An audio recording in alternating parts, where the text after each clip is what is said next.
की रोटी की खर गेले येशू ख्रिस्तांची मदत नावाचे आज के दिन 28 ऑगस्ट 2020 बुधवार। सृष्टीकर्ता माझी मदत परमेश्वराकडून येते, हो स्वर्ग आणि पृथ्वी बनली। स्तोत्र संबर्ष 21 अध्याय 2 वचन। येथे आमचे आगमनामध्ये येथून येतात स्वर्ग आणि पृथ्वी निर्माण करण्याने। हे येथे फक्त तो आपल्याला मदत करू शकतो आणि इतर कोणीही आम्हाला मदत करू शकत नाही। तो सर्व सोत आगे या फायदे आणि आशीर्वाद तो कोण आगे आमच्या नमते मानतो, आम्हाला उचलून आम्हाला उमटते आणि आपले डोळे केवळ त्याच्यावर केंद्रित आहेत। बघ, नोकराकडे लक्ष देण्याकडे लक्ष द्या, आपल्या दासीच्या नोकराकडे लक्ष द्या, म्हणून आपले डोळे आपल्या परमेश्वराकडे पाहतात आणि तो आपल्यावर दया आहे। स्तोत्र संबर्ष 23 अध्याय 2 वचन। स्वर्ग आणि पृथ्वी निर्माण करणारा देव आहे, तो एक आहे। मला आईचे गर्भाशयात कोणी तयार केले, तो आहे जो आम्हाला मदत करतो, तो पृथ्वीचा पाया घातला आहे।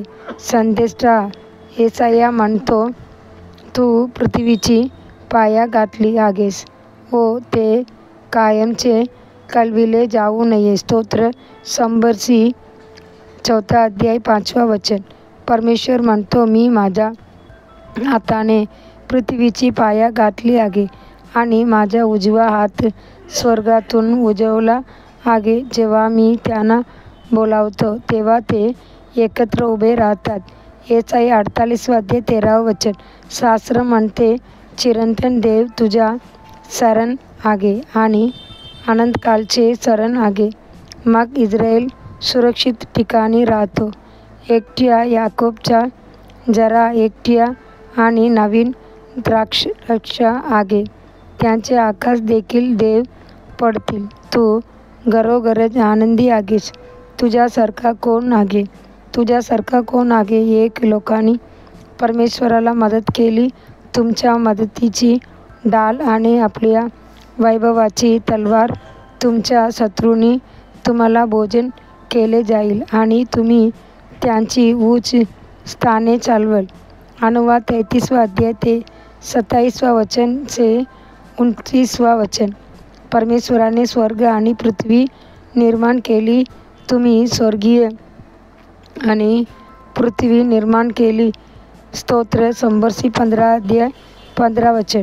दयाळू देव होईल आपण सर्व मदत गोष्टी, तो अनेक मदत हात वाढवेल मदत करण्यासाठी आपण। तो आपल्याला नवीन शक्ती, नवीन कृपा आणि प्रार्थनेचा एक नवीन भावना भरेल। राजकुमारमध्ये आपला विश्वास ठेवू नका किंवा कोणत्याही माणसाच्या शरीरात त्यांचे नागपूट यात आहे ज्यामध्ये मदत नाही। संदेष्टा येसाया म्हणतो, घरोघर पर्वतापासून आणि पर्वताच्या पुष्कळ पासून वाचले आहे। घरोघर आपला देव परमेश्वराने इस्रायलची तारण केला आहे। यिर्मया 3 अध्याय 23 वचन। देवाचे मुले, जेव्हा आपण आपल्या निर्माणकर्त्यावर आपला विश्वास ठेवतो तेव्हा आपण जतन केले जाऊ तुला आशीर्वाद मिळेल। त्यांच्यावर विश्वास ठेवणाऱ्याची देव कधीही उभा राहणार नाही, त्याने लाज वाटली जाणार नाही। पुढील ध्यानासाठी वचन। त्यांनी त्याला पाहिले आणि तेजस्वी होते, त्यांचे चेहरे लाज वाटली नाही। स्तोत्र 34 अध्याय 5 वचन। दिवसासाठी बायबल वचन सकाळी स्तोत्र संबर्ष 23 अध्याय, संबर्ष 24 अध्याय, संबर्ष 25 अध्याय। संध्याकाळी 1 कोरिंथीकर 10 अध्याय 1 से 18 वचन। धन्यवाद। वचन।